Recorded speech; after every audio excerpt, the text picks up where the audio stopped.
გამარჯობათ მეგობრებო, მოგესალმებით, მინდა რომ გაგიზიაროთ მორიგი აღქმა, მორიგი შთაბეჭდილება და ეს არის შემდეგი, რომ როდესაც ჩვენს ცხოვრებაში რაღაც ვლინდება და ეს გამოვლინება შეიძლება იყოს, ასე ვთქვათ, ასეთი ან ისეთი, მაგრამ საინტერესოა შემდეგი, რომ როდესაც ადამიანებს რაც ვაწუხებს რა, უშინ წავიკითხე არა, შემდეგი სიტყვები დამრჩა ცნობიერებაში, რომ ეს ემოციური ვებხვებიო და საინტერესოა რა, როდესაც რაღაც ისეთი მოხდება და ჩვენში, ასე ვთქვათ, ეს ემოციური ვებხვები ჩვენს გარშემო იჩენენ თავს, არის საინტერესო. ნახეთ,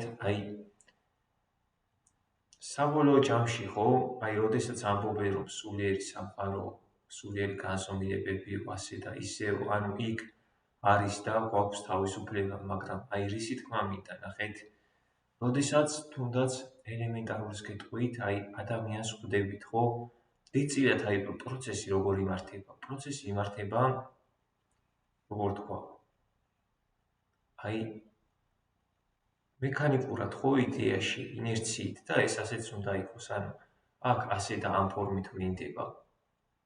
ნახეთ, სულიერ განზომილებებში, როგორც ჩანს, არის იმის თავისუფლება და იმის შესაძლებლობა, რომ პროცესი წარმართო უფრო ცნობიერად, ხო? მაგრამ როდესაც ჩვენს გამოვლენილ სამყაროში, აქ რასაც უყურებთ, რაღაც ხდება, როგორ ხდება? ეს ხდება სწორედაც რომ ინერციით, ხო? თუნდაც ადამიანთან შეხვედრა, თუნდაც ტიპიური ცხოვრებას, რასაც უწოდებ, ეს ინერციით ხდება. მეოთხე გზაში არის, ამ წიგნში ბევრი საუბარი შეიძლება ამ წიგნზე, მაგრამ საინტერესო სიტყვებია, რომ რეალურადო აქ არავინ არაფერს არ აკეთებს, ეს ყველაფერი ხდება ის რამაც, ასე ვთქვათ, დასაბამი აიღო მაღალი იმეებიდან და როგორ თქვა, აქ გამოვლინდა, მაგრამ როდესაც ეს ხდება, როდესაც ეს ხდება, ხო, არის საინტერესო შემდეგი. ეს არის უკვე ინერციით მომხდარი და იმ მომენტში მერე ეს მომხდარი გამოვლენილი გადადის, როგორ თქვა, რაღაც ნატიფმატერიალურ ნაწილში და აქ უკვე ნახევარი თავისუფლებაა, ნახე? და ეს ნახევარი თავისუფლება გამოიხატება რაში? ეს ნახევარი თავისუფლება გამოიხატება იმაში, რომ ნახეთ, ეს ნახევარი თავისუფლება გამოიხატება იმაში, რომ ადამიანი უკვე ცდილობს ამ ყველაფრისგან იდეაში თავის დაღწევას, ხო? ცნობიერად, ასე ვთქვათ, გააზრებას. და ნახე რა საინტერესოა, ადამიანს ხშირად ეს არ გამოსდის, ადამიანს ხშირად ეს ვერ გამოსდის. ეს საინტერესოა.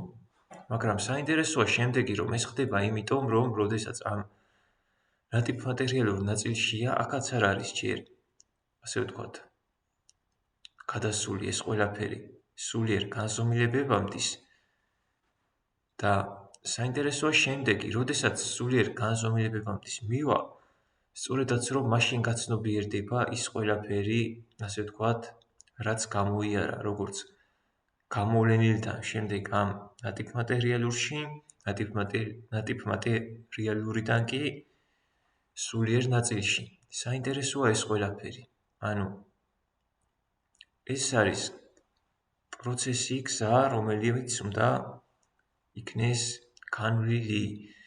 და როდესაც ჩვენ შეგვიპყრობს ხოლმე უიმედობა რაღაცა, რომ ამით როგორ ვიცხოვროთ, რაღაცა, ეს ჩვენ ისეთი, ამ დროს ჩვენი სული შეიძლება ითქვას იმყოფება ისეთ იმეებში, სადაც არის, როგორ თქვა რა, შედარებით ნაკლები თავისუფლება, ნაკლები ცნობიერება, პროცესი არის მექანიკური, პროცესი არის ინერციული, ხოლო როდესაც სულიერში ბრუნდება, სულიერ განზომილებებში უკვე ხდება შესაძლებლობა, რომ ეს ყველაფერი იქნეს დაქვემდებარებული ცნობიერებით, აღქმული, ცნობიერად უკვე წავიდეს ასე ან ისე.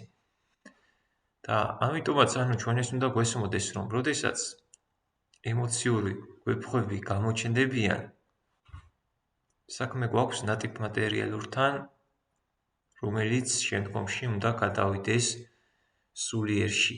ეს არის საინტერესო, ამიტომაც რასაც ადამიანი აცნობიერებს, როგორც აცნობიერებს, იმ მომენტში ვიცი, რასაც განიცდის ყველა. ეს არის ის, როდესაც სულიერ შიმივა, სწორედაც რომ მაშინ გაცნობიერდება. მაგრამ ასეა რა, საინტერესოა. ასე რომ იმედი შევინარჩუნოთ. რწმენა შევინარჩუნოთ, სიყვარული შევინარჩუნოთ და როდესაც კვლავ დაბრუნდება, ასე ვთქვათ, ეს ყველაფერი სულიერ განზომილებებში, ყველაფერი იქნება კარგად. ღმერთმა დაგულოცოს და გაგვაძლიეროს.